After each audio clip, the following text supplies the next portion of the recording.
जाथि मामलानि खोथा गैया उदांस्रि मोननो थाखाय आलादा रायजो मोननो थाखाय दिनै बर' फिसाफ्रा बिदा फंबाय नायगार बुथारलायबोदों दिनै बेफोरबायदि थासारिखौ जों लुबैयाखै दा नंखायनो रायजोफोर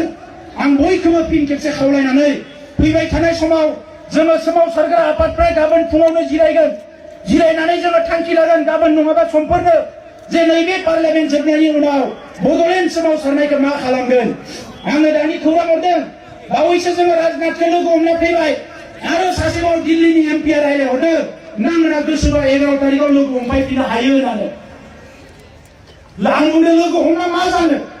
ब्लेक एन्ड व्हाइट जेबो गैया ना बड'लेण्ड ना मा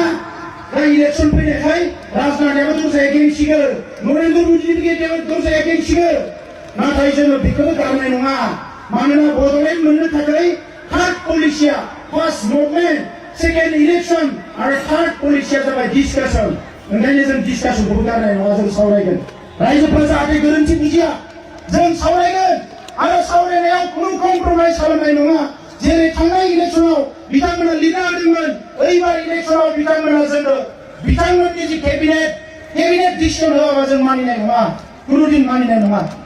आरो पार्लियामेन्ट इलेक्सननि सिगाङावनो फोसावनांगौ होननानै बुंबाय थादों ओंखायनो 13 तारिखै पार्लियामेन्ट जोबगोन बिनि उनाव जानो हागौ जों आरो माखासे सोमावसारनाय लाबावनांगोन रायजोफोर ओंखायनो गायनाय फुनाया जोब्बाय दायो मावनाय दांनाया आबादथिलियाव जेबो गैथ'वा थेवबो रांखान्थिया मावनांगोन लेखा फरायनाय गथ'फ्रा मेट्रिक हायार सेकेन्डारि फैदों गोसो हो जौ जुवाखौ बन्द खालाम दुखु मोनदों दैदेनगिरिफ्रा बुंनो हमबाय आमेरिकाफ्रा माने जुवाजोंसो माहाजोन जादों रायजोफोर बर'फ्राबो थांखि लानांसिगोन नामा जुवा हारि जानोसै होननानै बर' हारिखौ गारनानै ओरैबायदि दुखुनांथाव खोथाफोरखौ बुङो ओंखायनो आं बुंदों समाजा गोथार जानोबा बे जौ जुवा दायना फोथायनाय गाज्रिफोरखौ बन्द खालामनांगोन दा बेखिनिखौनो बुंबाय उनाव आरोबाव जोंहा गोनां साथाम लिडार दैदेनगिरि दङ गुसुं बुंगोन बयबो जेरै दङ ओरैनो धैर्य हमनानै जाहाथे जिरायलायना थायो आं खावलायबाय आङो स्लगान होनो सानदों बयखौबो बाहागो लानो थाखाय खावलायबाय दिबाय दासम दिबाय दासम जान देंगे आसाम सरकार होशियार आसाम सरकार होशियार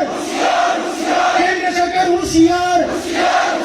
केंद्र सरकार होशियार नरेंद्र मोदी होशियार नरेंद्र मोदी होशियार